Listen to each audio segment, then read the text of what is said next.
Hey everyone, and welcome to a pretty little podcast. I'm Allie Violet Vixen Commissaro. And I'm Jessie. So, prepare yourselves for an evening of nonstop laughter and pure comedic brilliance as Andrew Duck takes center stage with his infectious charm, impeccable delivery, and arsenal of side-spitting jokes. This is a comedian you won't want to miss. Get ready to laugh until your cheeks hurt because Andrew is here to bring the house down. Hi. Hi. Hello. I feel like that's a lot to live up to with that introduction. I know, she's the best at it. So how you doing? I'm good. If you see some weird shit behind me. Oh, wait. Am I allowed to curse? Let me ask that first. Yeah, you're good. Oh, Okay. yes. Making sure because that shit flies a lot. I work for LA Fitness as my day job. I'm in the kids club hiding because my VP is at location today and I'm on the clock. Okay. So there's the first joke. Yeah. Okay, then we'll hop in.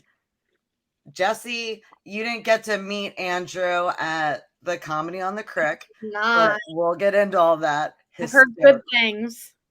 Okay. That's good. How did you get into stand-up? Honestly, it was by accident.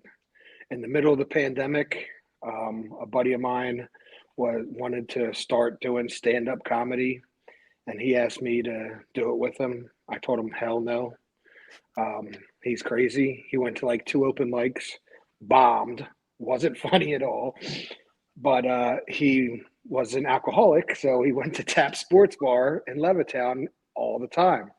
So it was during the pandemic, and all businesses were slow. It was like the height too, like where everything was outside on the sidewalk type shit. Yeah. And he asked the owner there if we could host a comedy open mic night. And they were like, anything to bring in revenue, sure. So we started that. And the very first one, the agreement was we were supposed to cover a 2-hour window. And then anything rang during them 2 hours, we got a percentage of. And we literally had 3 comedians show up. And an open mic style, they are expecting to do about 3 to 5 minutes each. And then we convinced some drunk dude from the crowd who always wanted to do stand-up to come up and give it a shot. So we had 4 total people, about 3 to 5 minutes each. So maximum, it spent 20 minutes on those guys. And then we had to fill the rest of the 2-hour window by us just entertaining the audience. So yeah, after that, I started spam anyone that I saw with comedian in their profile or had a microphone in their profile picture. I just spammed them like, yo, come to our open mic, come to our open mic. And luckily, because of COVID having so many places shut down, we benefited from that. And by week 2, we had 20 comedians and then 24, and we outgrew that place in like 4 short weeks. Now, have you always been told you're funny? Well, to just make this clear, I don't consider myself a comedian. Really? Yeah, I hire comedians. You were at the show. You saw, like, I usually have 5 to 7 different comedians on every show. The reason I think I'm funny. I've been told plenty of times that I'm funny. So I just keep it as I'm the funny guy, but I'm not a comedian because I respect the grind that they go through way too much to call myself a comedian. These guys put in hours and hours of tireless nights, driving all over the place. And they get, honestly, so many of these comedians are so talented and they get taken advantage of by a lot of these promoters, venues, bookers, and things like that. So many, like, I've heard so many horror stories from when we first started up until now of just clubs that are either not paying them or they just give them like a free drink for their time. And some of these guys, they're just doing it because they just want the stage time. They want to try to be, that diamond in the rough that's found because that's how it is.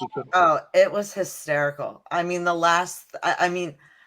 you made it so hard to pick a winner. I mean, My whole table was sitting there like, I don't know, the last three, like, I don't even know, like, they were all so funny that, I mean, and you had the food truck outside, which only, like, added to the whole environment. Not only do you get, like, amazing food, but, I mean, we were hysterical.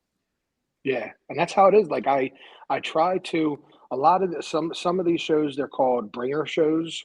What Mhm. these promoters will do is they'll tell comedians, okay, I'll give you X amount of minutes on stage time, but you have to sell X amount of tickets to your friends and family.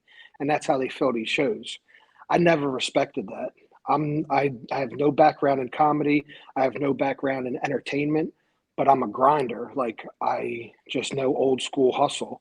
And so when I first started and like really started taking off with this, the way I would fill seats is I would just go literally around the community, business to business with flyers. Hey, we got a local comedy show. Just didn't know, can I put a flyer up in the window? You know, I'm not competing with your business. We're just looking to have people out to have a good time. At the time, it was still, you know, like I said, the COVID thing we benefit from because there wasn't a lot of things going on. A lot of people that wanted to come out, there weren't many things for them to do. And plus, one thing I've done from the beginning is, like you said, is I paired it like a lot of my show, you came to one show where there was just a food truck and the food was optional. A lot of times we'll have dinner and comedy together on the whole price on the ticket. So you'll get a full buffet style dinner when it's good food. Like my next one at the Maltese Room, the menu there is like prime rib, Wow.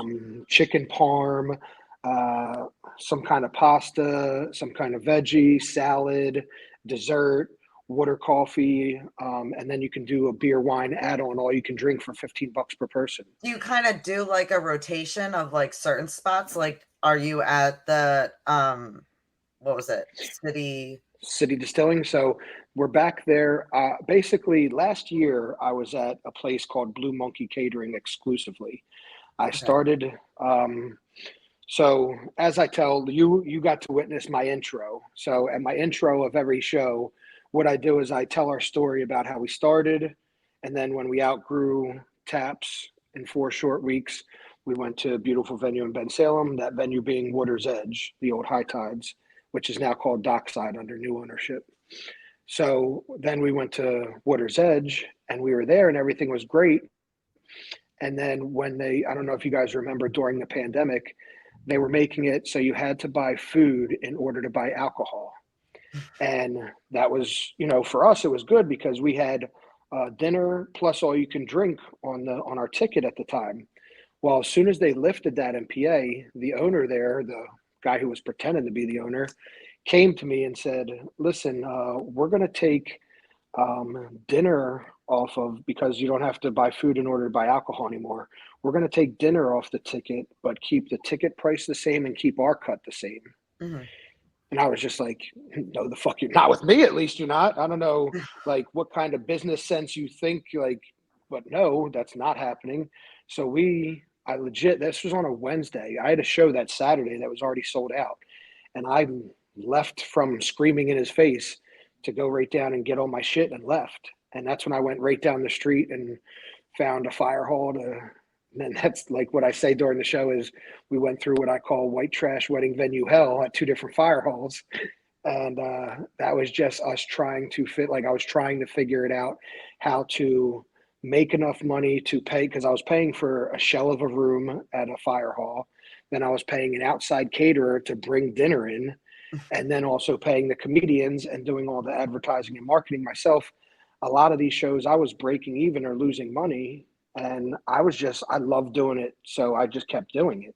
But after a while it got tired and I was just like, I have to like just reset and figure out how to make this profitable, so I'm not just doing it as a hobby.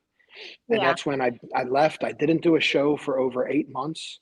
And then I came back last year. March 11th was our first show back at Blue Monkey Catering. From March 11th until the end of the year last year, I sold out at least one show a week every single week of the year. And then the guy, like all these venues, they get greedy. No matter how many people I've put in there, these venues get greedy. That's why now the way I do is like he wanted to up the price to almost double per person, and I just wasn't having it. So it didn't make business sense to me. So I decided to leave and break, being exclusive to him, even though there was no contract, no anything. Yeah. It Now, was Blue just Monkey was the one that was on the creek, right? no Water's Edge, Water's the Edge. old Okay. High Tides. That's where I named the show Comedy on the Crick. Okay. Yo. Yeah. Yeah, I definitely, going into it, I definitely thought Andrew Duck, Comedy on the Crick. Yeah, no, this was legit, like, because we were on the Chamonix Creek at Water's Edge, and that was, I grew up in Croydon, so we called it the Crick, and there was a lot of Croydon and country people that called it a Crick. People always try to correct me and say Creek. I'm like, no, it's a fucking Crick. But yeah, so that's where we went there, and that's how I named it. Comedy on the Crick was there. And then, like I said, last year with Blue Monkey, we sold out everything, every show but one, and sometimes even sold out two in the same week, like a Friday and Saturday. And then he wanted to raise his price, so we left and started just going venue to venue. Like I don't have contracts with these venues. I just do one show. I usually sell it out or put on a damn good crowd, and they usually want me back. But having no contract protects both sides, because if they want to do like the last guy tried doing to me, the last couple of people tried doing to me, up in that price, I can just leave and do whatever I want. I'm not attached to them by anything. But in the same sense, I've had, like, for example, Maggie's Waterfront, right around the corner from City Distilling. I sold out 3 shows there, 115 people. All 3 sold out, max capacity. I went to book the 4th show. They're like, oh, we don't have anything for a couple months. And just haven't reached back out to me. And I'm not going to sit there and beg people to have, I know what I bring to the table. I'm filling the house. You know what I mean? Like every time. Do it as well without you. Yeah. I mean, now how do you, as far as building, let's say the family, like how does that work? Do you just, if you see someone that you like or hear someone that you like, you bring them in and see how they work with the rest of them? Or do you have kind of a lineup that you're talking about the comedians? Rotate? Yeah. Yeah. So I have a pretty well, like, deep rotation right now of probably well over 50 comedians that I trust that have been on my shows. I've probably, if I really sat down and counted, I've probably had 250, 300 plus comedians across my stage since I started.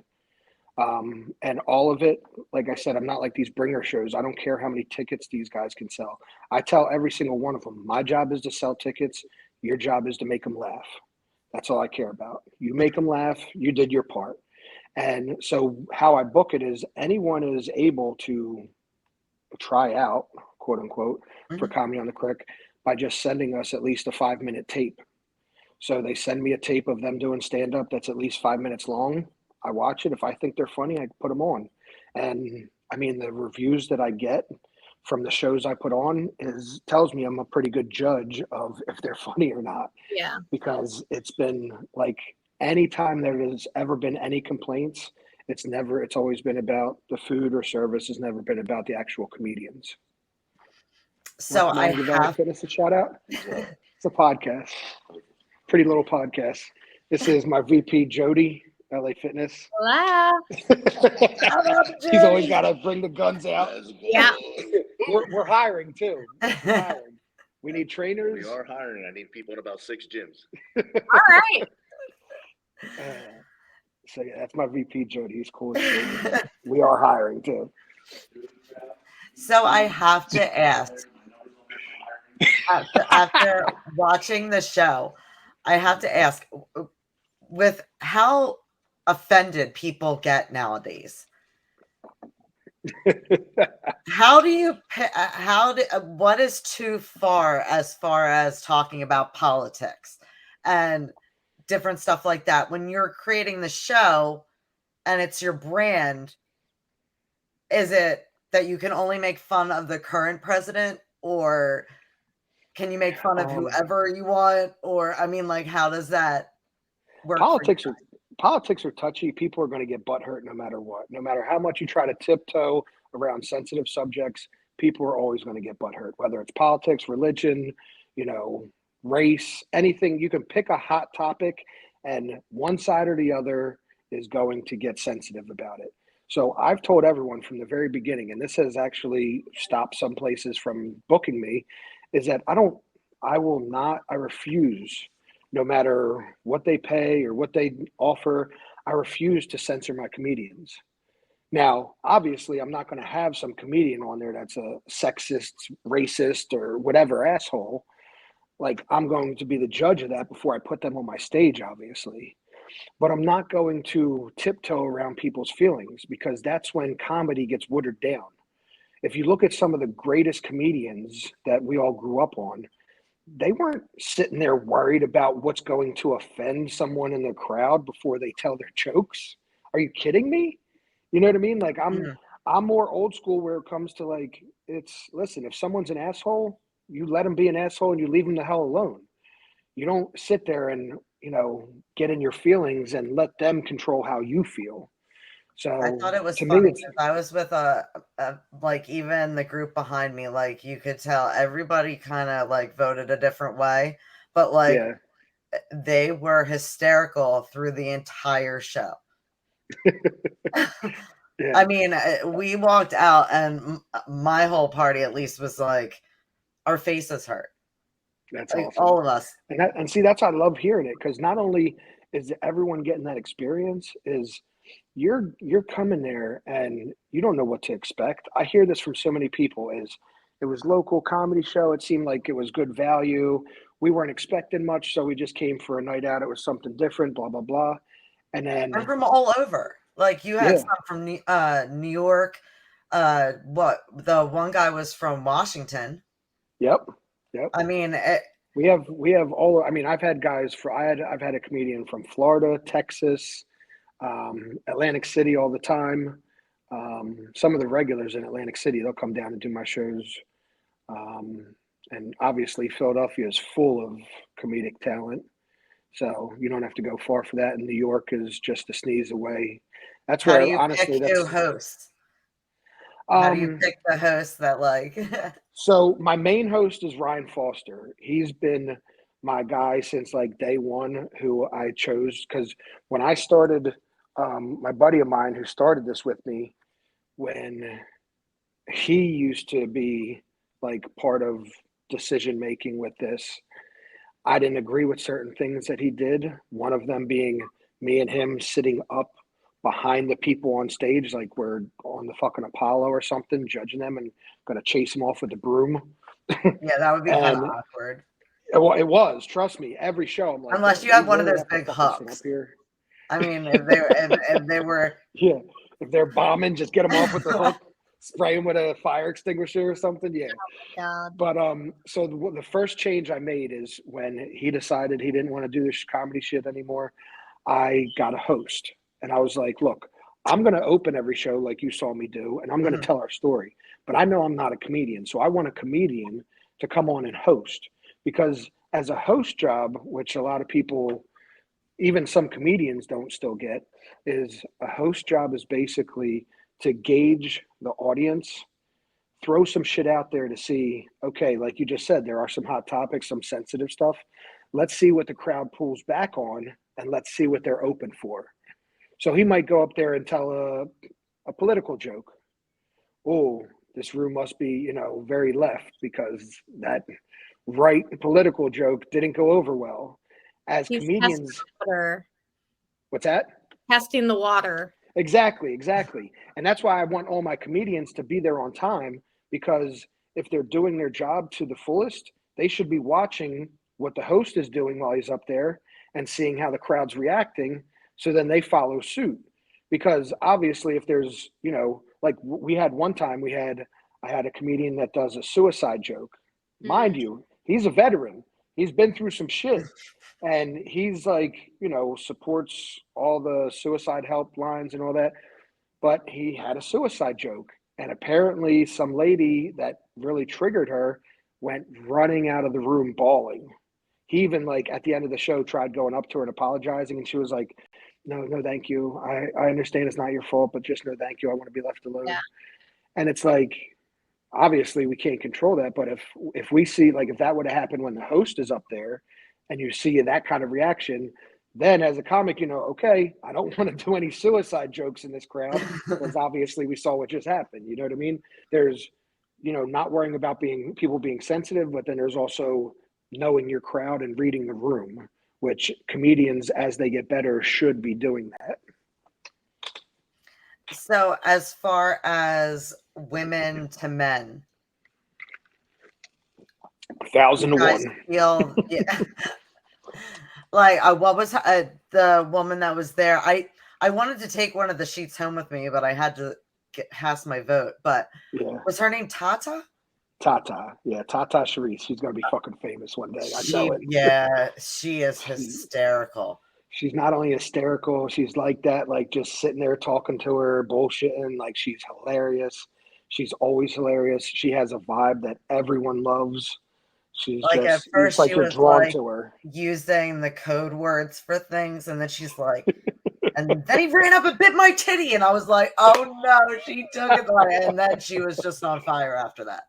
Yeah, she's awesome. I mean, she's honestly, I call her the queen of the Crick because she's our best woman comedian that we have regularly on. Like, if there's a show where I'm like, okay, this is, the show I need to be killer on. So I need to get, our best woman. She's the first one I'm asking if she's available. She's very interactive with the crowd. I mean, Very. And like I said, it's like people will get drawn to her, and it's the charisma she has and her personality with everything. It's awesome. so do you try to keep it so you have a few in the show with really strong personalities and then a couple that are of a different vibe, maybe a little chiller personality? Yeah, it's more, I don't really gauge so much on their personality as I do their comedy. You know what I Okay. mean? Like, I'm not going to put on everyone that has the same, type of comedy. I try to mix it up because that's the reason that I think one of the reasons we've been so successful. Um, I know I say we, but it's really just me running comedy on the Crick. But I say we because all of the comedians I feel like are part of this. I wouldn't be here without them. So when I say we, just know I'm talking about all of the comedians with me. Like, it's not just me doing this. But I just think, like, with the variety that we put on is because the reason I thought about that, I thought of everything from a customer standpoint, right? When I go, if I don't think, like, let's say I go with my girl and we go out somewhere. Now, I don't have a girl right now, but let's just pretend for the story. So I go out with my girl, we go to a comedy show. If she likes a comedian and I don't particularly like that comedian's style of comedy, I'm going to have to sit through 30 to 45 minutes, maybe an hour of just comedy that I'm not a fan of. Or if you go to a comedy show and you're not sure, if it's not like some nationally known comedian and you know what you're going into, you don't know what you're getting into. So if you don't like that person in the first 5 minutes, now you got to see, how fucking long a half hour is when you don't like someone's comedy? I do, because I sat through it. Okay. So that's why I think the way I do it, just giving that variety of 5 to 7 different comedians, all of them like 10 to 15 minutes each. If someone doesn't like something, if someone's comedy isn't for someone, boom, they got another one coming up next. And if that person, if all 5 or 7 of them don't make you, if not one of them makes you laugh, then the problem's you.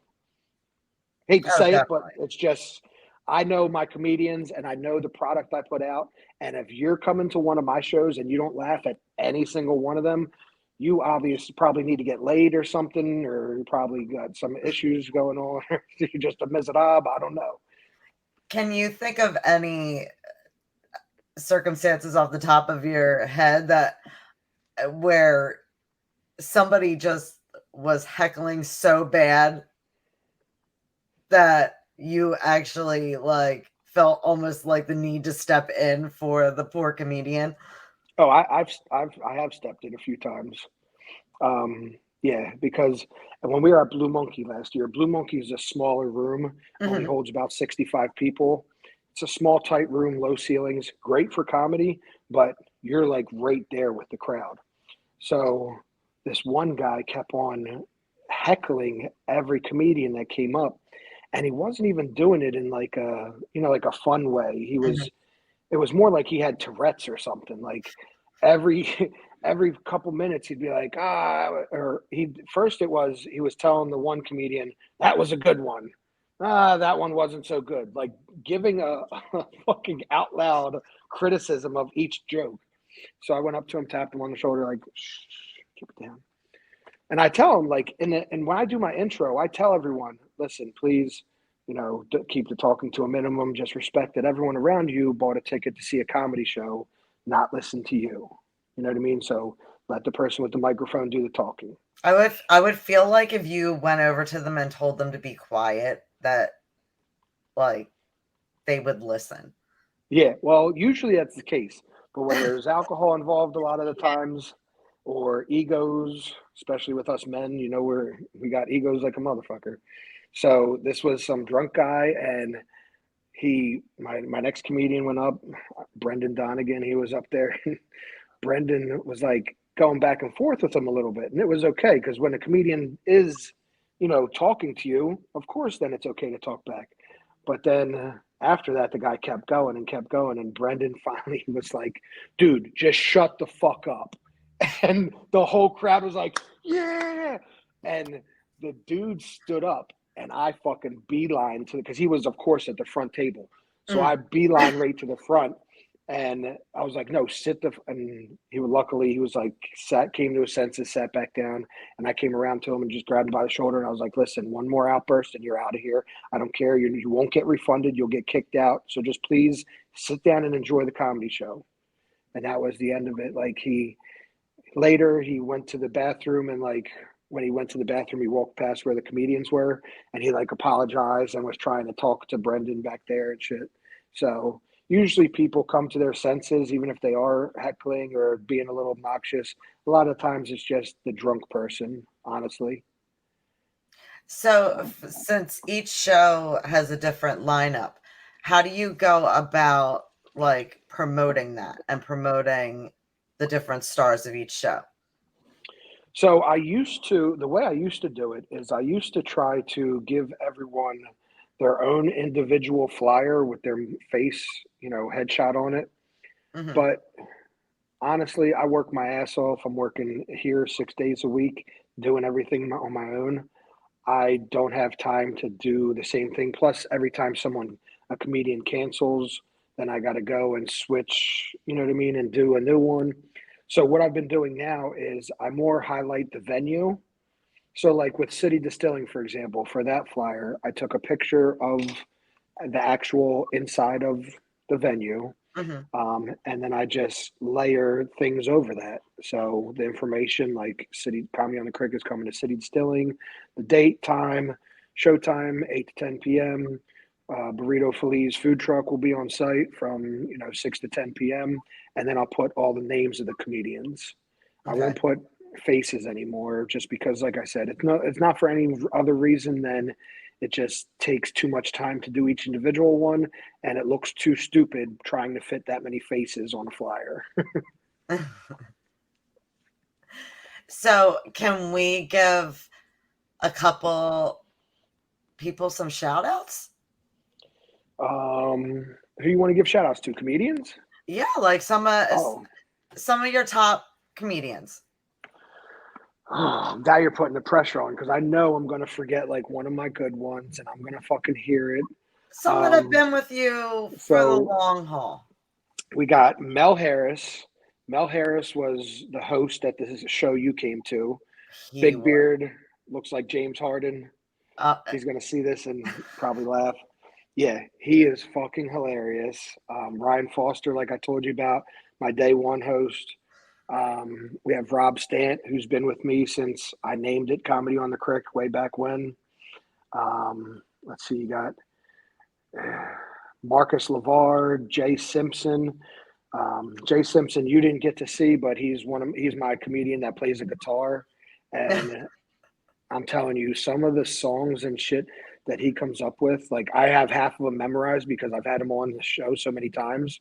And like he'll start playing a song, and I could literally do word for word through the whole song, and it's fucking hilarious. Amazing. Brendan my Donegan, one like I friend mentioned, thought the guy with the long hair that had the beer. the guy with the long hair and the beard. Yeah, he had long hair. He was very monotone, but he was so funny.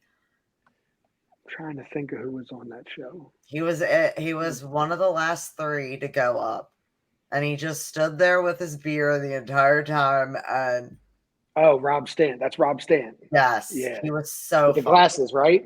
Yes. Yeah, gives off Oh, Jeffrey Dahmer vibes. My friend that's- like couldn't even catch his breath. Oh, yo, Rob Stant is fucking hilarious. He's honestly, I tell everyone, he's probably my comedian that I've literally watched grow so much, like more than any other comedian from the time when we started till now. Like someone who's been with us that whole time, I think he's the comedian that has grown the most. Like I could show you pictures of back at Water's Edge when we first started, and this kid was just there in his hoodie, mask on, just like kept to himself, was very like, an introvert. And now he's like telling dick jokes and got his confidence through the roof. And he's not only that, he's funny as shit and constantly coming up with new material. And that's like something that's because some of these comedians, they might be hilarious, but they might only have, 20 minutes worth of material because they're not constantly writing new jokes.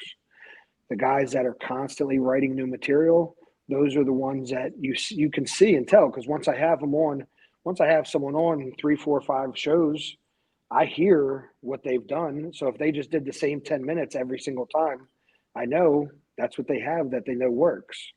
If they're throwing other things in there, I know they have other stuff and I can trust them to do a longer time.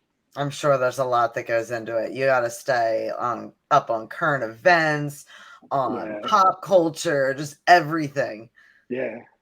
As soon as that, with that submarine thing going down to the Titanic, we had a show at the end of that week, and Tata and Mel Harris both did a joke about that, and I was dying.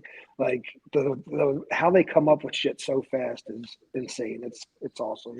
Do you charge a little bit more when something really funny goes on in the news, where the jokes are gonna be like on fire then?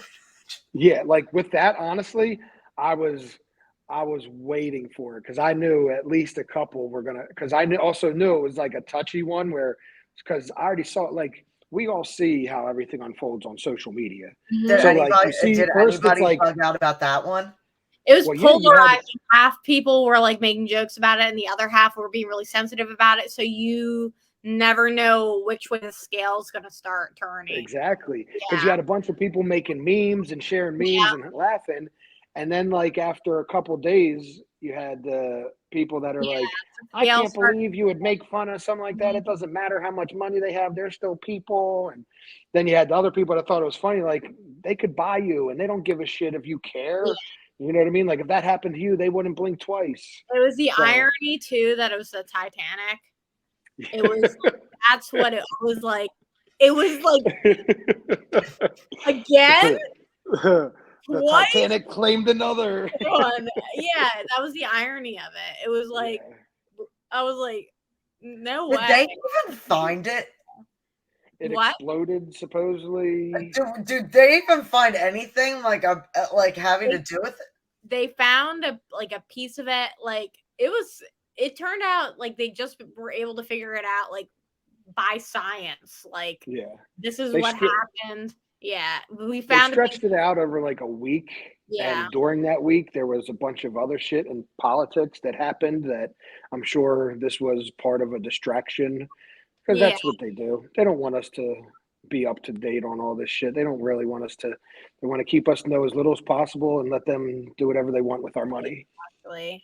One thing I wanted to ask is the fitness industry is like incredibly demanding in general. It's demanding, time consuming, You need a ridiculous amount of dedication to be in the fitness industry. How the hell are you balancing that?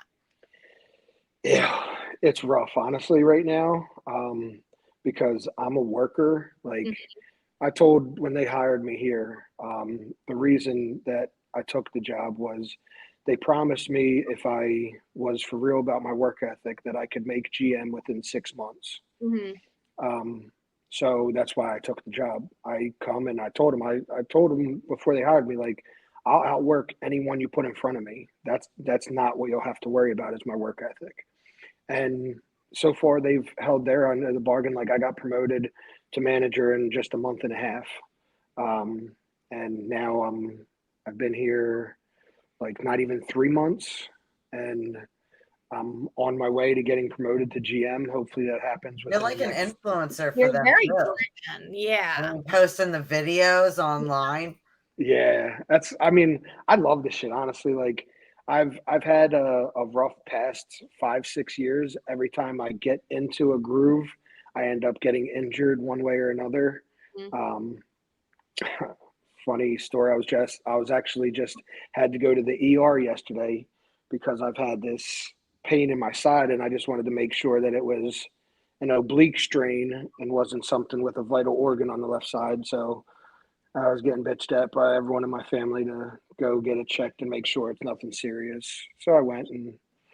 Are you okay? I mean, yeah, it was just I have an oblique strain and gallstones, but I worked out today. I went to the ER yesterday. I was like, listen, I'm only here for you to tell me it's okay to work out starting tomorrow. So I took today off, but starting tomorrow I'm going back. And they were like, okay. But yeah, so it was just an oblique strain. I'm dealing with it. I've been icing it all day. Still got my workout in today. So I have a question for you since you work at a gym. This was just brought to my attention that you can't wear clothing or have any profanity on your gym bag. I got an Assholes Live Forever like gym bag, and it says it on the side. Yeah. Is that one of the rules at your gym? Not that I know of. I mean, it may be like in the corporate writing, but like I just had someone who had what was on their shirt, something similar to that, like something about, I know it said asshole on it, and no one says anything.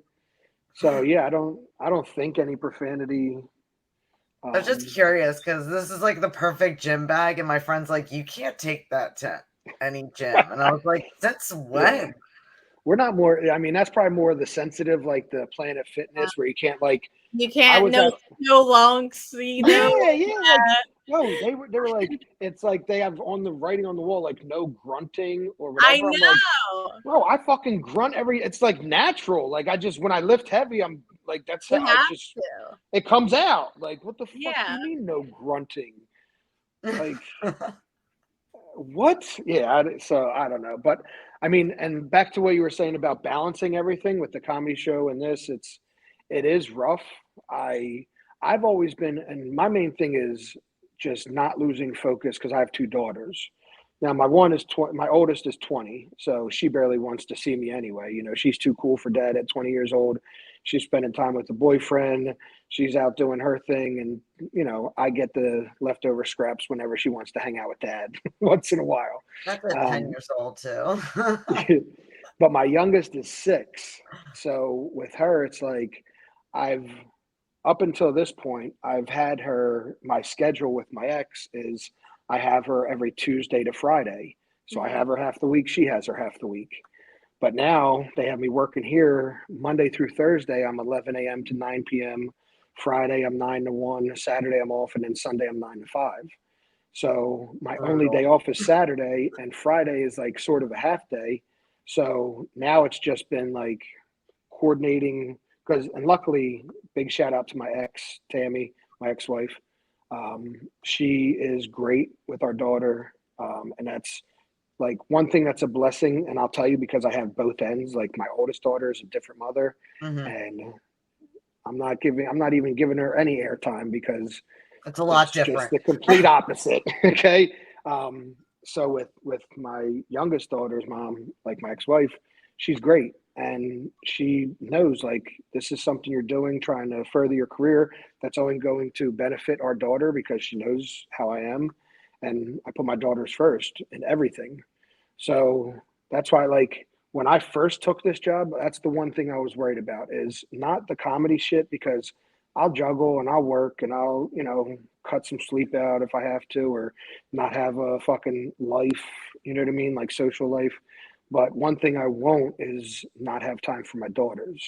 And Yeah. luckily, like they've been very understanding until I got promoted for the first month and a half when I was here. They actually worked around my schedule for me to still have my daughter Tuesday to Friday. And then when I got promoted to the manager position, I had to do those hours because they're just set for managers here. So I discussed it with my ex. We came up with a plan for me to take her to camp and, come spend morning time over there, take her to camp on some days, and then take her Friday night, Saturday night, and switch up the schedule a little bit. So, and she's worked with me great. So it's, like I said, it's a blessing to have that because when people aren't together and it didn't work out, you don't see that, amicable relationship where you can co-parent well because both parents actually put the child first because that's what it's real. And it's easy to say, but when people are actually in that position, it's harder to actually do. Now, has your older daughter, has she ever seen any of the shows? Or are they all Yeah, 21? she's been to a couple.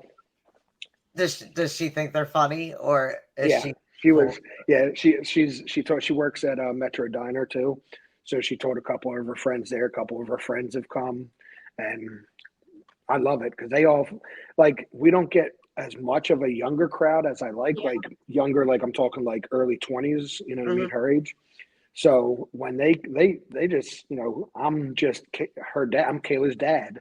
Kayla's dad has a comedy show. So they think it's like older people shit.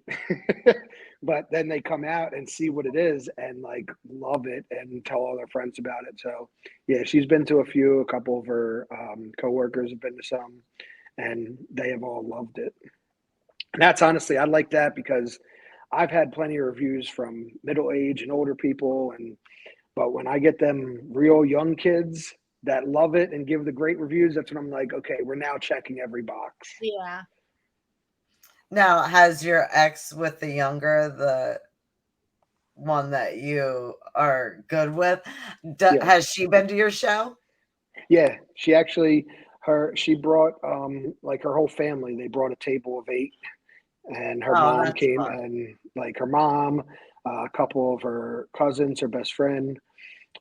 Yeah. And they all came out and they were actually, it's funny because her mom, my ex mother in law, she was all her thing has always been like, why do you gotta curse so much, Drew? So she came out and or she was planning on coming out, and then she was like, why don't you do one with no cursing? And I actually had some older people that were regulars at Blue Monkey Catering while we were there. Mhm. Because, like, when we're there and we were exclusively there, people get to know you for being there. Yeah. So we had some regulars, and a couple of them, asked me like, I love the show, but could do with a little bit less cursing or dick jokes or this or that. Do you have anything that's like, like a clean comedy? So because of the demand, I'm a businessman, you know what I mean? So I'm going to listen when they tell me like what they want. So I did one show that was a clean comedy show, no cursing. And that was the one, of course, that my ex, because her mom was finally like, we'll go to that one. And they got like a table of 8 and I sold out that Was show. that Everyone, hard for everybody?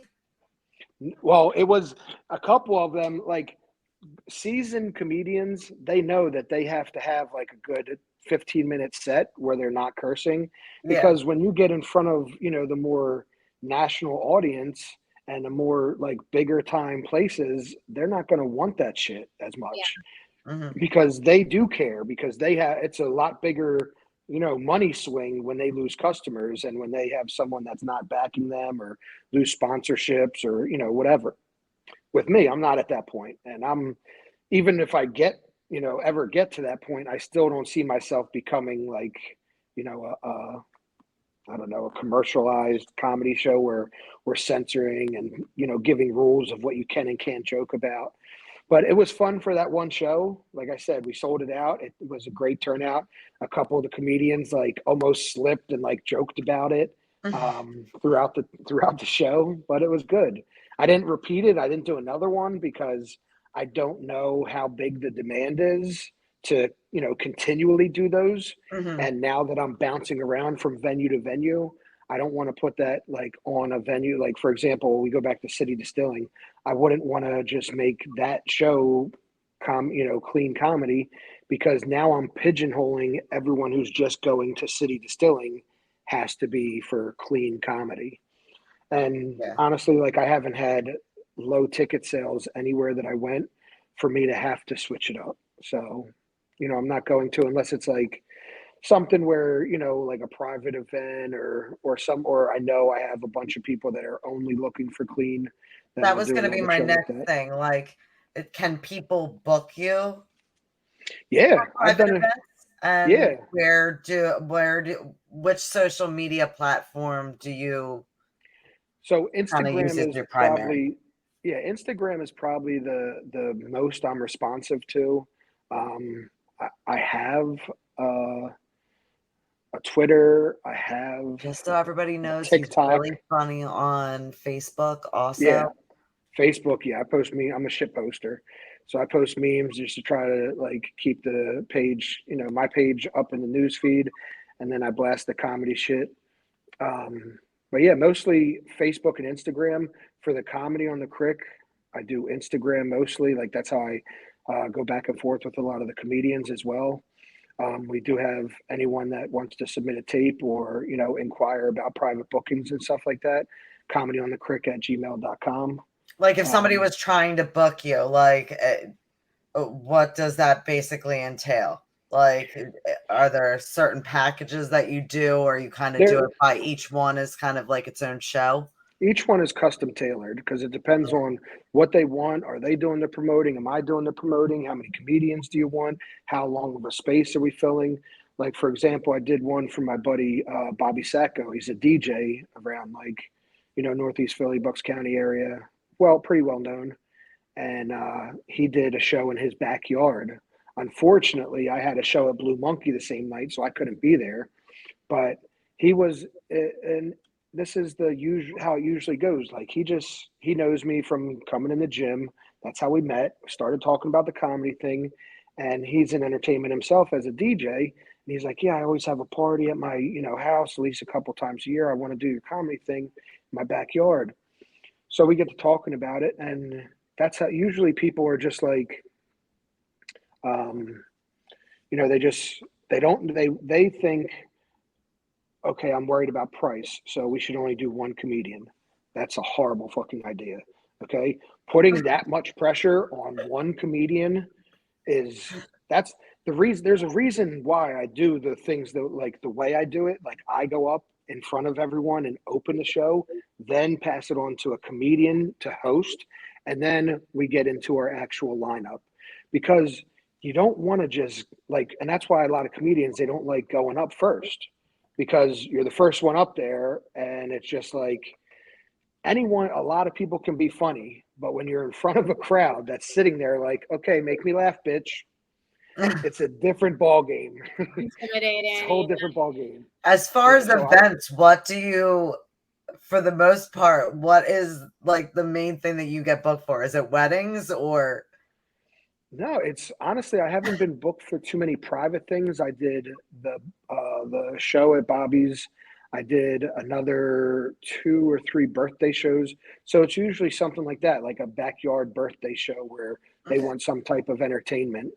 And, you know, I that's a little bit on me too, because I haven't put the time and effort into pushing for private parties as much. Hey, it's a village, and you're doing a lot. Yeah, and that's, well, my main concern is just making sure that I sell tickets to each show I already have, because obviously then the venue's happy, then the comedians are happy, because that's why they love doing my shows, is because I usually put a lot of these comedians, like I said, when I told you in the beginning that I don't call myself a comedian, because the grind that they go through, I mean it. Like, these guys go and do comedy in these bars that there's like 20 people in there and 10 of them are other comedians. So they're doing their jokes in front of like 10 actual customers. And I can't tell you the last time I did a show with less than 50 customers in the crowd. I don't even know if I might have done one in my whole time doing comedy. So that speaks for itself. And I'm not like trying to toot my own horn. It's because I hustled my ass off to make this happen. And obviously the comedians, their talent is what keeps people coming back. So I got people there in front of them, and now their talent is what's getting people to constantly come back. Have you seen anybody at any point since you started freeze up from stage fright or just from like the audience? I mean, I'd like to think that I'm funny, but like if I was standing in front of people like forced to make them laugh, like I don't think I would be that funny. Yeah. It'd be awkward as hell. Yeah, there's been a few times where and it's not so much they just froze. I think I had one person like legit froze for a good 10, 15 seconds. And that seems like an eternity when someone is just standing there. Like, yeah.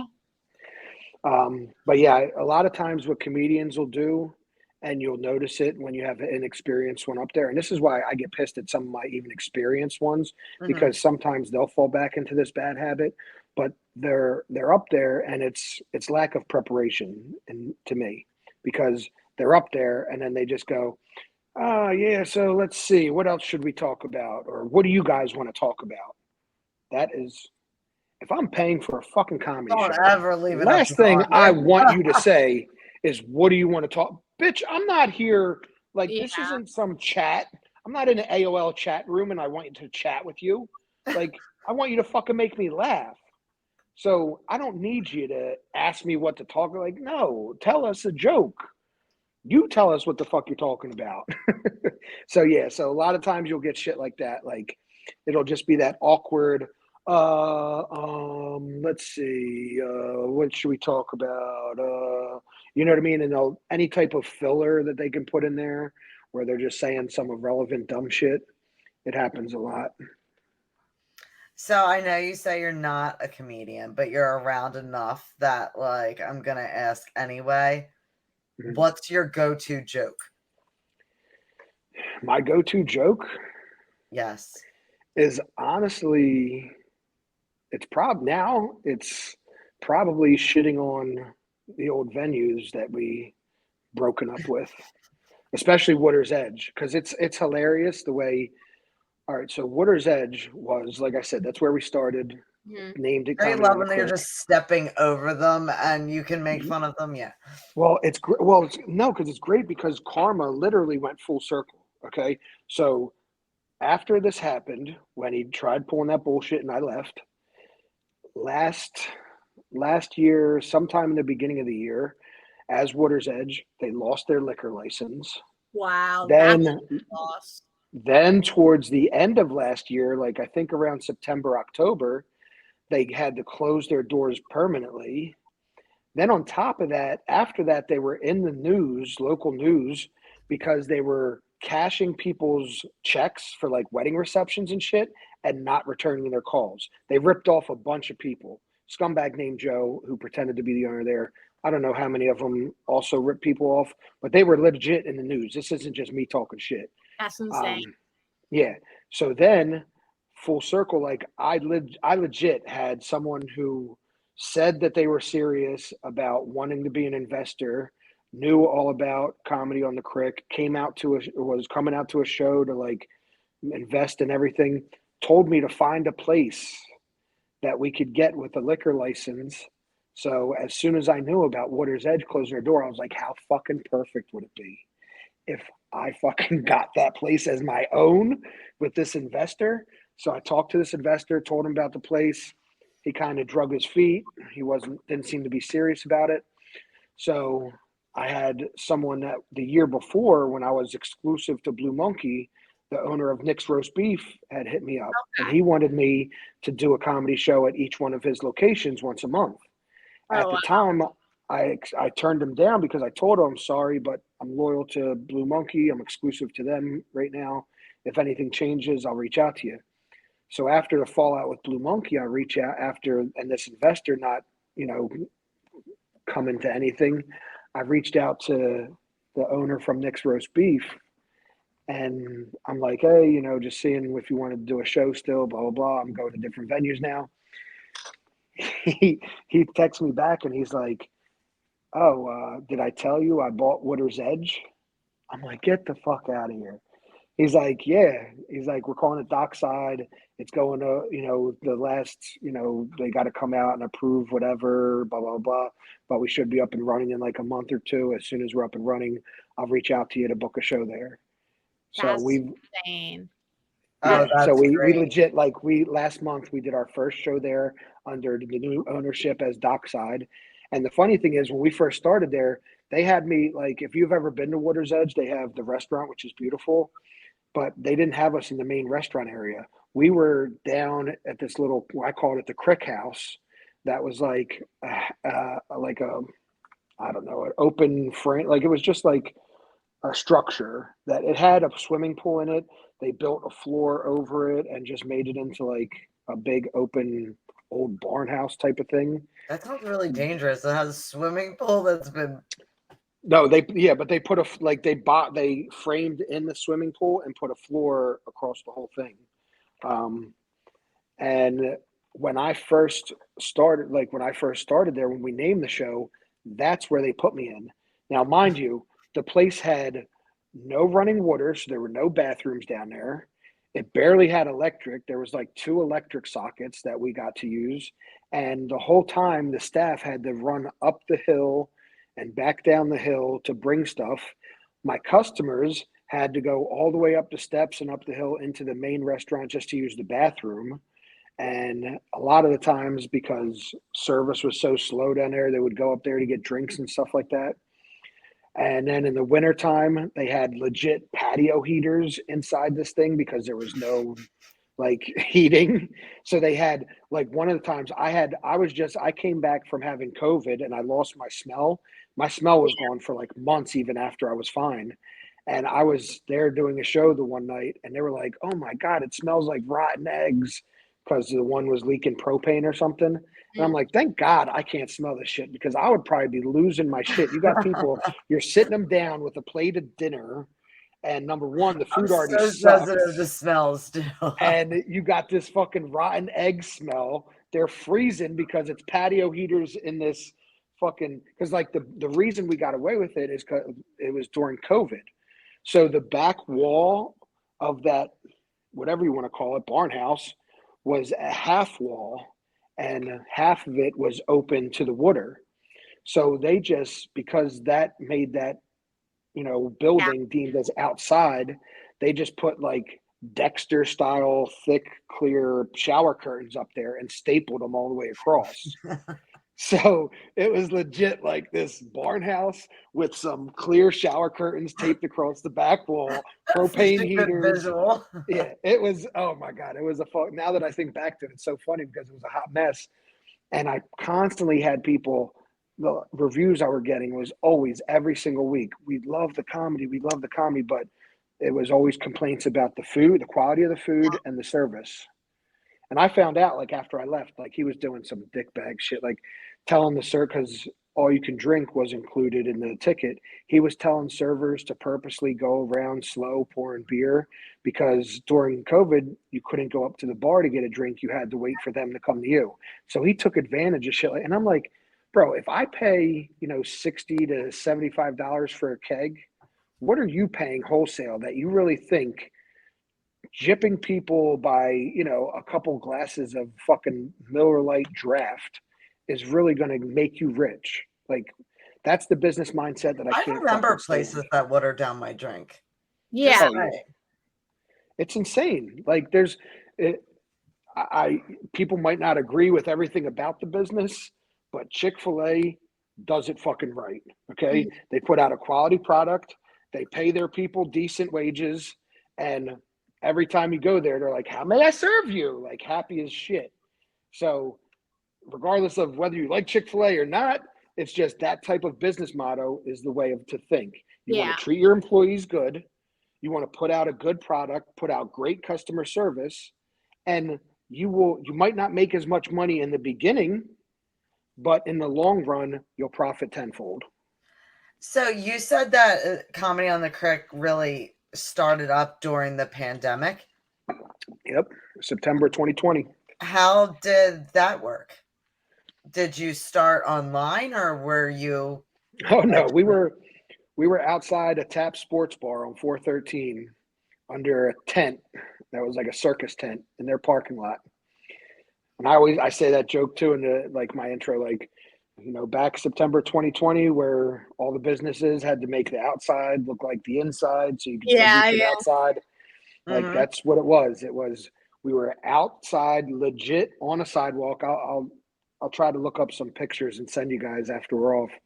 But yeah, I have pictures from back then. We were legit right outside of Taps. On the sidewalk was our stage.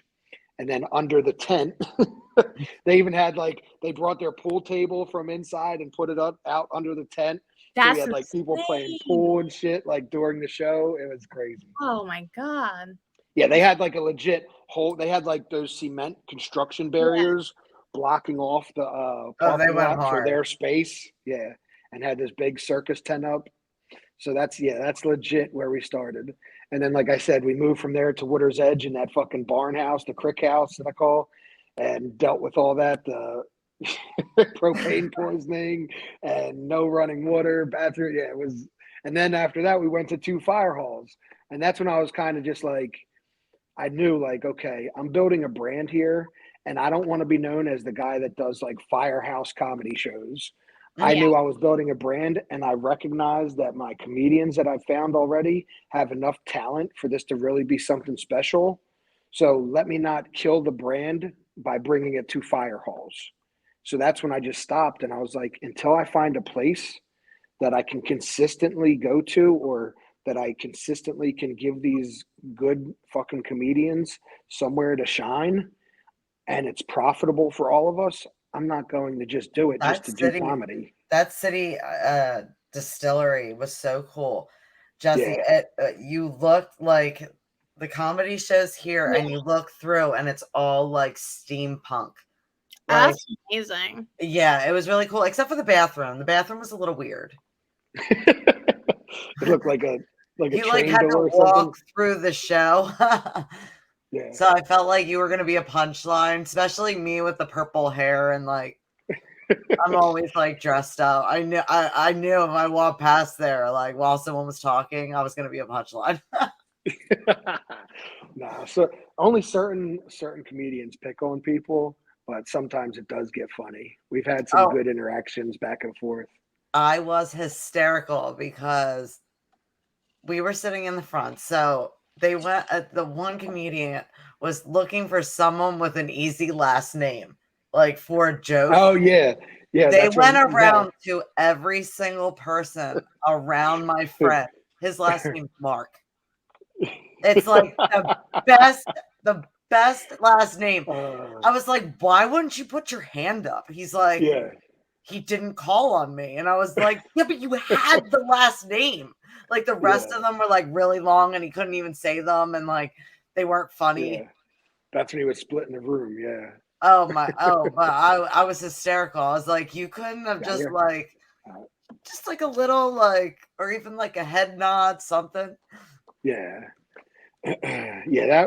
That's Mel Harris, the host.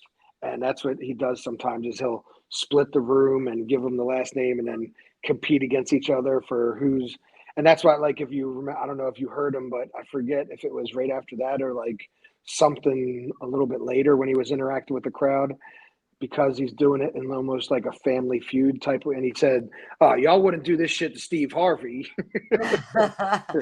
So yeah, he's, like I said, that's definitely my guy. He's hilarious and I have him on constantly. Yeah, I was my one friend wasn't really being that loud. I'm kicking his chair. I'm like, come on, you're our family. Come on, scream, Wilson. But yeah, that's actually Mel Harris is how I got the relationship with the food truck that was there at City Distilling, Burrito Feliz. Because Mel Harris has his own show in the city at a place called the Attic.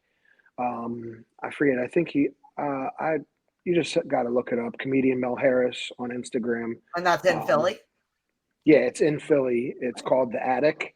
I think it's like the second Thursday of every month or something like that. I don't know. I can't tell you off the top of my head. But he always has Burrito Feliz food truck there. And he was telling me how great the food is. And I was like, listen, if it's that good that you rave about it, then bring it here because I trust your opinion and you've had the food that, at my shows. And if you think it's Crick worthy, then I reached out to him. We set it up and that was my cheat day where I went and had a burrito from Burrito Feliz, and oh my God, it did not disappoint. I'm a burrito enthusiast. So, oh my God. I mean, I was just, and it was huge. Like, Jesse, huge. It was huge. And it comes in like a Happy Meal box. Oh. And I was living my best life. I'm sitting there.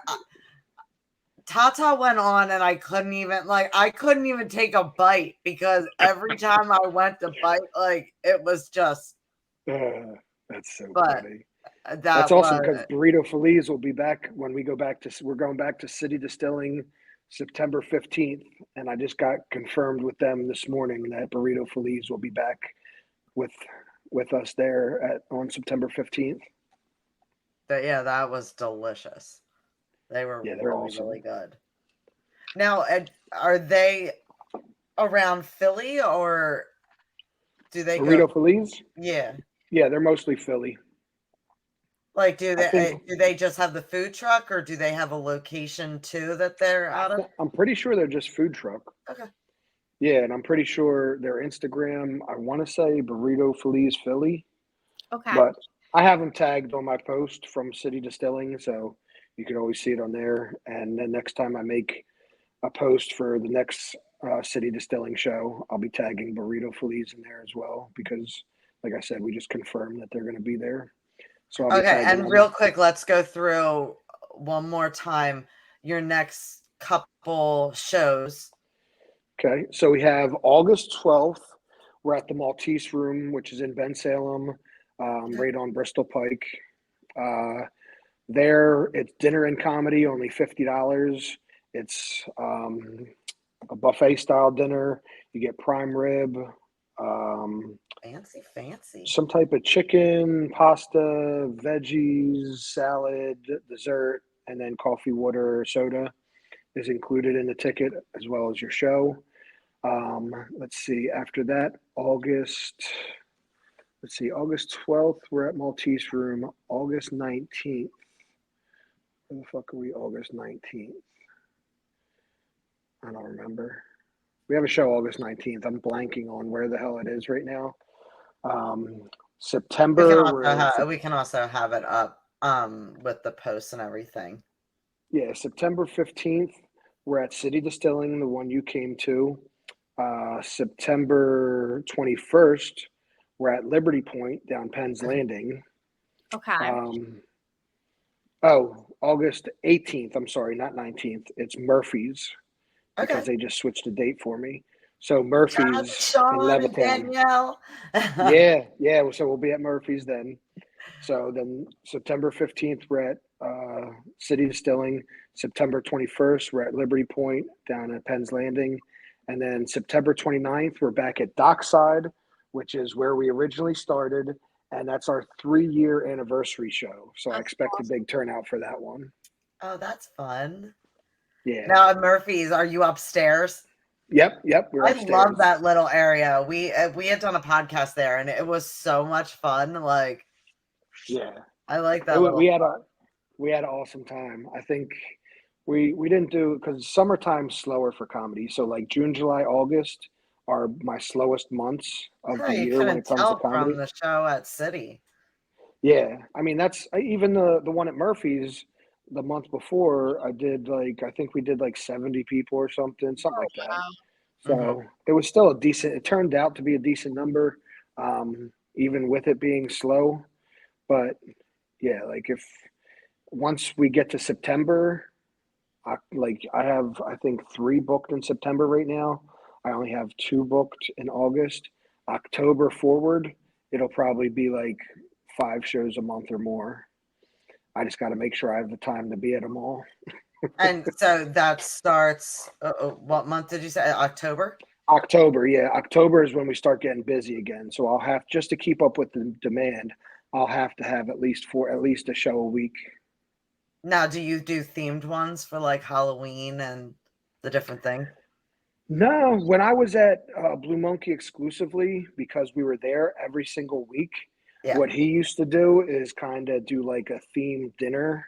So like October, he did like an Oktoberfest themed, where like it was like some, German type dishes, sausage, kielbasa, some type of noodles that I couldn't even pronounce what the hell it was. And then like summertime, he did like like a cookout, backyard barbecue type menu. Thanksgiving, for the month of November, he did like a Thanksgiving theme where it was like turkey, stuffing, cranberry sauce, mashed potatoes, all that stuff. But yeah, we don't do anything. Maybe I'll do some fun shit this year. Maybe have like an adult dress up theme, wear a costume to the show type one for around Halloween, because I love Halloween. We both love our costume parties. Yeah, so maybe I'll do that in October. But besides that, when it gets around the holidays, everyone loves being happy and cheer anyway. So on that note, got to wrap things up a little bit since you're at work and everything. I had promised, I said like 45 minutes, but do you have any other fun things planned for the summer in between work and everything? Any? No. The funnest thing I have planned upcoming is going to see Elemental with my Gianna. So good. So we were going to. So good. I got to take her to see that and Barbie. I was going to take her. Barbie ruled. Barbie was a great time. Yeah, it was 10 out of 10. Did you wear pink? Awesome. I wore a floor-length sequin gown to the Barbie premiere. I looked ridiculous. I loved it. Yeah, That's I did. awesome. I went all out. Yeah, so I was going. I listen. I was gonna go see Barbie this weekend, the one coming up, and then I saw that Haunted Mansion. That on Friday, so I was like, "Oh yeah, Barbie's gonna have to wait." Yeah. See, that's the one like up here, because I was looking for her. The LA Fitness I work at now is in Warrington, and they have a movie theater up here that has that 4D shit. That's like Elemental, Universal Studios type shit, where it's like they spray water in the wind, but they only have certain movies with that. So I was looking that up to see it, because I wanted to take Gianna to one of those and like show her like that type of movie. But I think Haunted Mansion, was one of them that they had like that. But I'm not taking her to see that. So first we go to a lot of the 4D and like the specialty movies. You got to really pick the movie. We went to see Ghostbusters. It was amazing. Yeah. We went to go see Indiana Jones, and it was a little too much. Yeah. I mean, every time he would get shot or kicked or punched, I mean, the whole chair would like punch you in the back Jackson was so small that like his head was right where like the puncher was if he got hit in the top. So like his head kept going forward, and he's like, "I do like this." And I'm like, and every time they'd be in the jungle or like anything like with wind, it would come out the bottom of the chair, and I'm like, oh god. Okay. Yeah, I think one of the ones they had at this one was Mission Impossible for the 4D. Wow. And I was like, I can only imagine, like, that would probably be a lot. So, I mean, I've never been to one, so I don't know what to expect. 3D part of it. Yeah.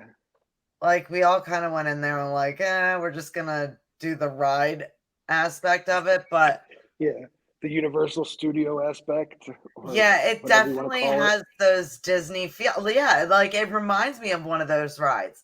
Like I always say, like even the one at Six Flags where you go through for Batman and like you shoot. I mean, it definitely has that feel, but very fun experience, at least to try once. Okay.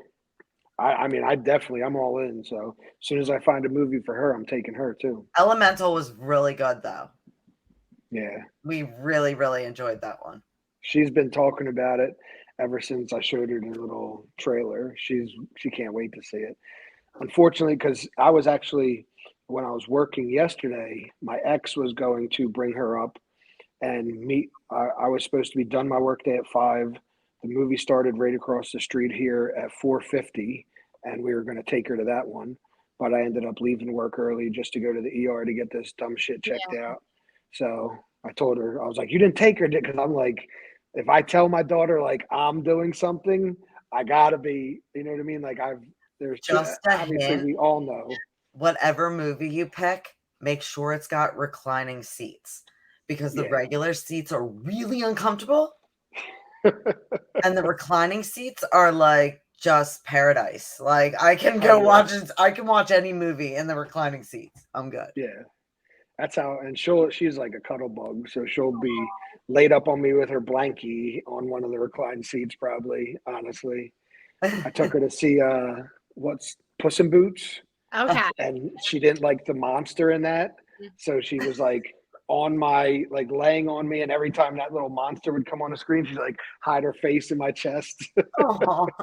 And I miss it. Like I tell everyone, like I love all this shit. Like she at her mother's, she still sleeps with her mom every night there. She's 6, whatever. At my house, I've been since she was 2, trying to get her to sleep on her own, and some nights are great, some nights aren't so great. But like the other morning when I had her, sleep over on Friday, Saturday I wake up and she's like in my bed, and then Saturday she's like, "Can I just sleep with you?" I was like, "Yeah, sure," because I know in couple years when you're too cool for dad, I'm going to miss this shit. Yeah. And especially now that I'm not getting as many nights with you, I might as well take advantage while I can. So I'm a little sucker. Oh, we do the same thing. I mean, the other day, one of my friends, we were talking about Disney movies, and Jackson's like, we got into talking about Big Hero 6. Yeah. And Jackson put it on, and a whole group of my friends, we were all just sitting there watching this movie, like all into it, because it's a really good movie. I don't know if you guys have seen that, but it's a really, really good one. Yeah, but it was really funny, and they're all like, "Yeah, we're not really into Disney movies, but that was really good." And I'm like, "Yeah, it's great." Yeah. And it's really exciting because we're going to see Fall Out Boy soon. So, okay. Snoop Dogg's this weekend. But no, that's a good thing, because honestly, like so much of it, like, and she does it too. Like over my house, she doesn't even have an iPad. I try to make sure we're interacting, you know what I mean? Like staying like, so she's not just sitting in front of an iPad. But like I said, she spends more time at her mother's, and over there she has more shit going on. So she always has her iPad. And these kids go on YouTube, and like the one she watches this one show. At first, I was cool with it. It's a show on YouTube, Caleb something. She's into like burns bugs in your brain, and you start hearing all the songs and like well, not only that, it's like stuff. No, this wasn't even songs. This was like it's just some mom with a phone following her kid around. Okay, Caleb, let's look for some bugs. And at first it was like, all right, that's cool. She likes bugs. She's watching this other little kid hunt for bugs. Not a bad idea. But then you could tell the parents get so caught up in the fame, or whatever you want to call it, that now the same show that last year was just this cute little kid hunting for bugs is now the mom and the older sister that want to be horrible fucking actresses. And oh my God, what are we gonna do next? And it's like, now I gotta watch fucking horrible acting because you got my kid stuck on Caleb. I don't know, the kid gamer. Now we're watching the whole family do dumb shit. Like, no. I swear, all the kid gamer ones, they all sound the same. Like it's the same kid in every last one. Jackson's like, they sound totally different. I'm like, they don't. Like they really don't. They all don't. sound like Yeah. Yeah, it's all the same, and it's all like I said. It's like you're just FGTV giving these people. And this one's Mr. Beast, and I'm like, oh no, they all. I know exactly what you're talking about. Yeah, they all sound like that whiny, like kid that hasn't gone through the change yet. That like persona they put on. Yeah. Yeah, that like throws like those weird things. Yeah, like I don't know. I was like, hey, Jackson like talked me into letting him watch that 100 Days of Minecraft. Okay. Well, let me just tell you, it starts out appropriate. Mm-hmm. You get into those days, things are thrown in there. Like, I mean, I was trying to catch as much as I can, but I mean, like, yeah, out of nowhere, it would be like F-bombs and this, that, and the other thing, or like them going on about zombies, and I'm like, this is Minecraft? Like, seriously? Like, this is not okay. Let's like fast forward through those parts. Yeah, especially when they're younger, because like that's, I mean, luckily Gianna's good with a lot of that shit, because the other day I was in the shower and she comes in, hey Dad, I was watching, whatever, and it got a little scary for me, and I started shaking a little, and I didn't know if it was because I was cold or because I was scary. So I figured I'll just come in here and just wait for you to watch it. Oh, I love when they tell you. All right, cool. I'll be in the shower. I'll be out of the shower in 2 minutes. She's like, all right, I'll just be right here. I'm like, okay, this is that weird fucking, all right, I'll be right out. Jackson did the same thing. Like, I need to wait for you because I can't watch this without you because I don't want you to miss it. Like, you really don't want me to miss it, or like, do you want me to just be in there because you're scared? Yeah, exactly. But yeah, she's like I said, I cherish it because I know I already saw the other side of my 20-year-old where when they grow out of that shit and they're too cool for you. So I'll take that and cherish it as long as I can. The phase where they're like watching it, saying how they shouldn't be watching it, and they're like covering it up, but like kind of watching through. Yeah. Watch it through your fingers. Shit, there's some grown ass women that still do that. There are. And he's like, "Oh, I kind of saw it." I'm like, but well, we will let you go. But thank you so much for coming on, and we are definitely will be back to another show. My friends are already asking me. They're like, when? Yeah, definitely come out. You guys are both invited. Let me know. Just shoot me a text, whatever. Let me know, and I'll reserve the spots for you. Oh yeah, we got a front table. Like, I mean, even Lenny, he's like, "Oh, nice." Yeah. But thank you so much, and we will definitely have to have you back on in the future. And just love everything about what you're doing. Absolutely, I appreciate you guys so much. Yes, definitely. Laughter is the best medicine. So I appreciate you guys. Like I said, the invite's there. Let me know anytime, and anytime you want me back on, I'll make it happen, even if I'm at work.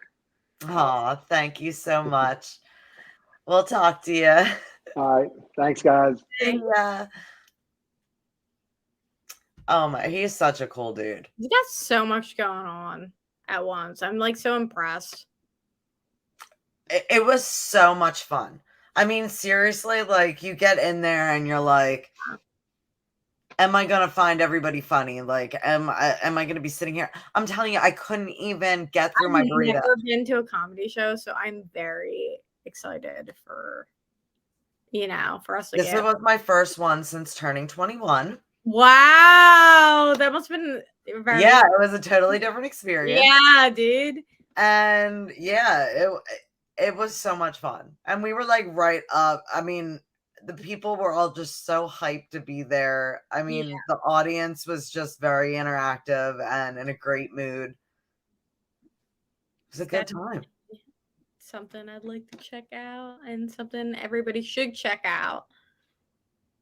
Yeah, and definitely that food truck. Like, I'm gonna look up which. Yeah, I'm gonna have to I think you said September 15th, I believe. But yeah, that food truck. I mean, comedy and food truck food. Comedy and burritos, dude. Yeah, I'm like all about it. Ask for in a night. I mean, we all kind of got like a different thing from the food truck, and like they were all just on point. Yeah. So we were like trying to like eat it in between them, like changing people, like in between. That's amazing. And the host was just so funny. Oh my gosh. I'm gonna have like to he's like talking, and then all of a sudden he's like, yeah, I should really go check on my son. I left him in the car. Like, I mean, it was just, oh my God. And I love the people that can say something like so serious with so much like energy. Yeah. And then not laugh at themselves. I mean, like me, I might be able to get it out, but I'm probably going to chuckle at like. I choke on my words up there. You know, you need a lot of practice and you need to know what you're doing. It's not something everybody can do. You can be funny and you also, and not be a comedian. So especially the spotlight person. Yeah. Like they always have like a spotlight on comedians. Like, I don't know. I think I would choke if I got up there, even if I had it written down. Yeah. I'd be all awkward and not funny, like trying to tell my jokes. I don't even know what I'd do. I'd exit stage right. You know, I'd be like, thanks everyone for coming. I'm going to leave now. I have anxiety. So I just want you to know that viewers did notice that you were wearing pants last week. I'm happy they did notice because I've had you know, I've tried to put some leg in there, and show that I am in fact wearing pants. You know. I just want you to know I got 3 messages last week. All that Jesse was wearing pants. Like a couple minutes into into it airing. I'm like, that bitch wears pants. I was like, yeah, her, you know, I haven't been turn the air conditioning up sometimes and it's cold. Yeah, I haven't been just sitting around in my underwear the entire time. I know that's what everyone would like to think, that I'm just like here scratching my ass. But no, I have been wearing pants. I do be wearing hoe shorts though. So you're gonna see a lot of knees. You're gonna see a lot of little knobby knees. But I hate my knees. I used to hate my knees, and then I think I saw some really bad knees online, and then I went. There are some really bad knees, but my knees always look weird. Like I'll have like this killer picture, and then like my knee looks. Why are women? We have to be self-conscious about everything. Like we can't even have the knee. We can't even have the knee just be like. It's a total joke with all my friends. Like we hashtag things weird knee fetish. Like if any picture has my knee in it. I crop my feet out of photos on purpose. A lot of people do. I'm not giving it to them for free. Oh, I get weird messages. I'm sure you have. I'm sure you. I can't even post like a pair of shoes on Marketplace without it getting weird. Oh yeah, way weird. My mom's like, how weird could it possibly get? And I'm like, Mom? She's like, I like handed her my phone with the messenger opener, and she's like, people really ask that? I'm like, yeah, they do. Yep. You should have just been like, you shouldn't have given me these beautiful feet for men. They'll ask me to take. The one sent me a picture of somebody wearing a similar shoe, like the one I was selling, and told me that he would give me $100 to take a picture of me wearing the shoe as long as it was a dirty shoe. And I was like, dude, I don't even know how I feel about that. Like, first of all, like, yeah, you're like, I know what you're doing with the picture, and that's why I'm not going to give it to you, because I'm like, yeah, it's just I don't know. I don't get the whole foot thing. So. I don't think it's worth the satisfaction. I found out Travis Barker has a foot thing. Really? Yes. I feel like he's just got a Courtney thing. He probably just feel like he is just like everything about her. Yeah. Yeah. That's like just a fire kind of like passion romance. Yeah, absolutely. They got married like 4 times. That one dress is beautiful. Unbelievable. The wedding they did with the Dolce & Gabbana archives was like, I was like, this doesn't work. Like, is that the black dress? That was the black dress with the black veil.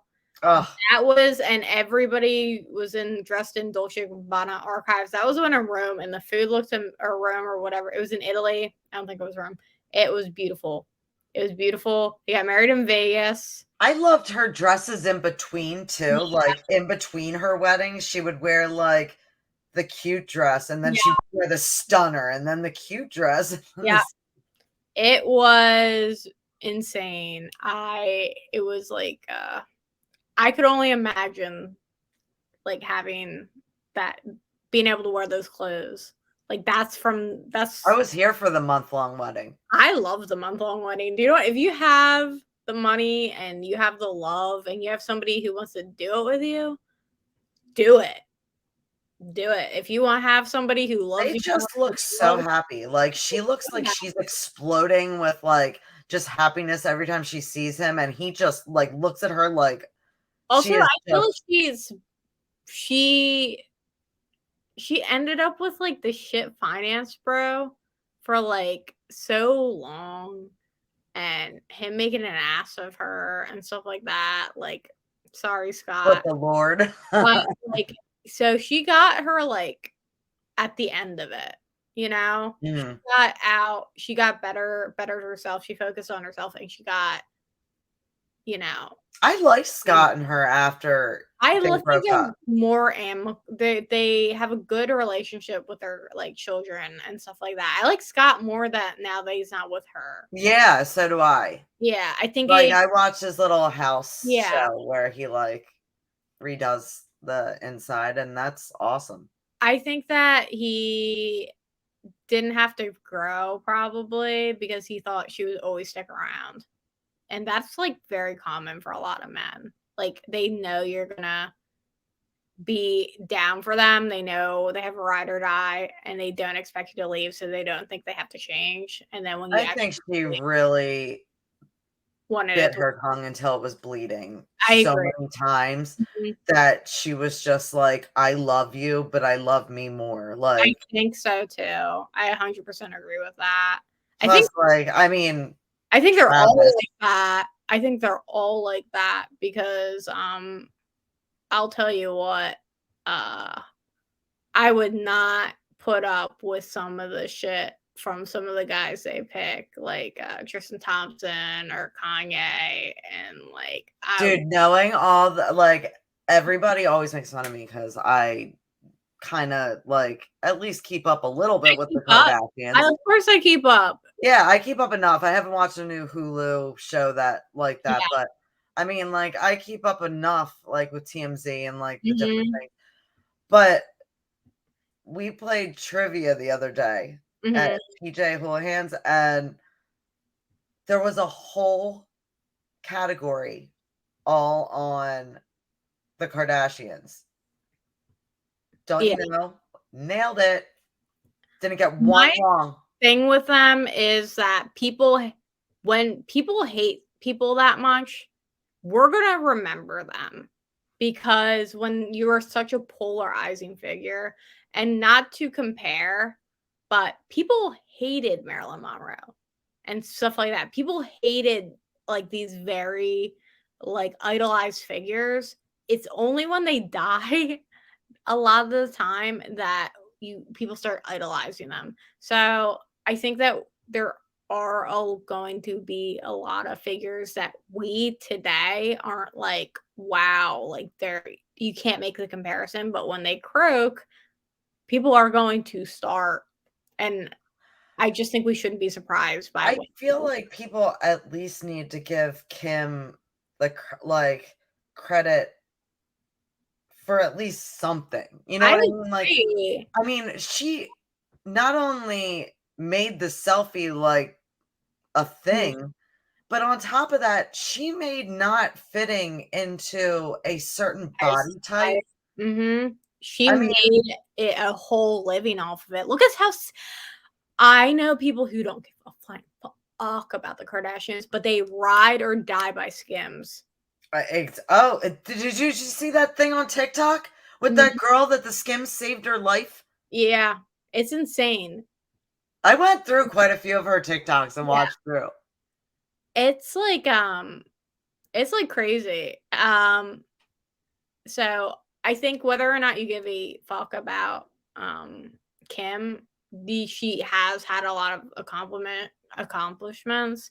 I think people try to attribute them to other people. People try to take that away from her. People try to take away, say her mom did it, Ray J did it, Kanye did it. I think that is a common theme with women, that you try to take their accomplishments away from them and say that it was somebody else. And the entire time, but I think we have to give it to women and give it to, whatever. Stop trying to take everything. It was somebody else. No, this person's at the center of all that. I couldn't even imagine how hard it would be to get past a sex tape of that magnitude. I can't imagine either. And the fact that it's still haunting her, and the fact that her ex-husband's bringing that up, like, I got rid of it for you, and it wasn't even true, or like saying there's more tapes, or like just like it I think it is exploitative. Everybody's being exploited. Like, it's hard.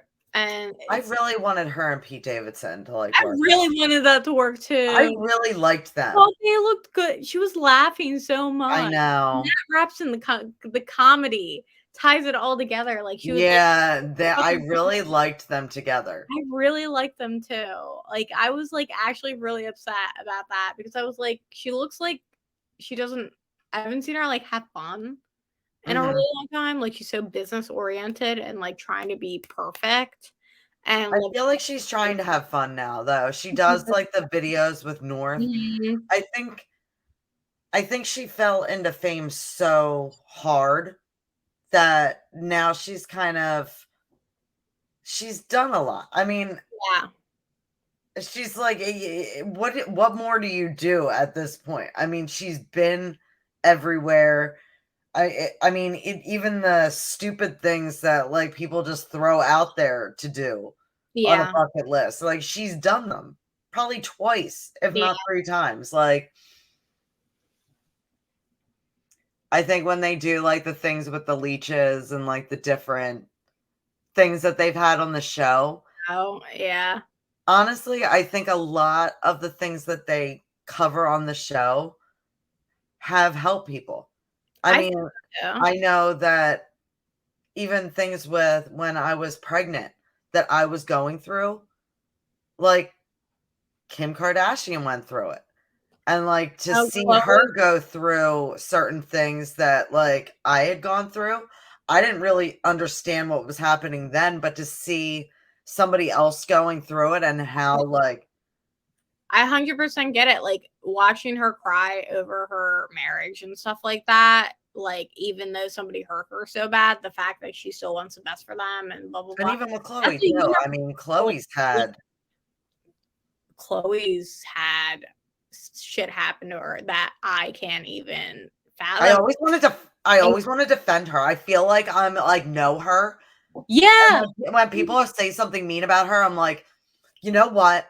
She just wants to help people. She just wants people to be better. I genuinely like am like, how would like she's been through shit that I would have I would have lost my mind. Like, I just like I cannot believe the shit she's been through. It would And I think it's really cool. I was just reading an article, actually, I think it was like a couple days ago, that even when all that stuff happened with Jordan Wood and Tristan, do you know Chloe never once said to her sister, like, don't be friends with her? Yeah, like, stop being friends with her. She said, I feel some sort of way, but that's your friend. Like, you handle that how you want to handle it. I give her a lot of props for that. Because as a sister, like, I don't have sisters, but I feel like I would be like, dude, you're my sister. Like, I no. would be like, that's it. Like, I wouldn't, I just like wouldn't have it in me. Also, the fact that she's amicable with her kid's dad after like getting cheated on while she's pregnant, like, I would.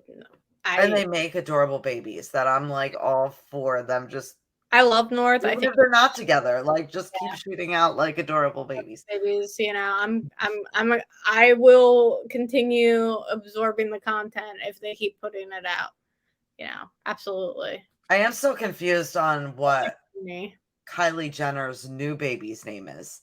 She will not tell us. It was like, see Kendall's dating fucking Bad Bunny. Oh, really?